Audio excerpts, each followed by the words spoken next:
Luis কোর্টে যাওয়ার সময় পুলিশ তাকে আটকায়। সে আইডি কার্ড দেখিয়ে কোর্টের সামনে গিয়ে দাঁড়ায়। ঠিক তখনই সেখানে নেমে আসে সুপারম্যান। সকল মানুষ তাকে দেখে উত্তেজিত হয়, কারণ আজ তার বিচার হবে। সুপারম্যান হাইকোর্টের ভিতরে প্রবেশ করে। তার জন্য বিচারপতি ও বড় বড় উকিল আগে থেকে সেইখানে উপস্থিত ছিল।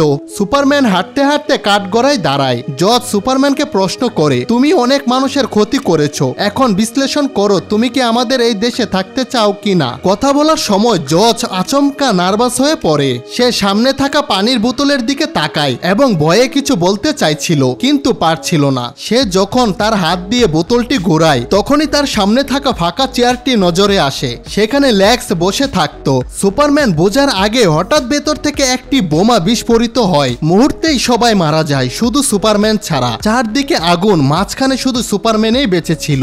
বাইরে থাকা সকল মানুষ অবাক হয়ে তাকিয়ে দেখে। সুপারম্যান একে একে সবাইকে উদ্ধার করে বাইরে নিয়ে আসে।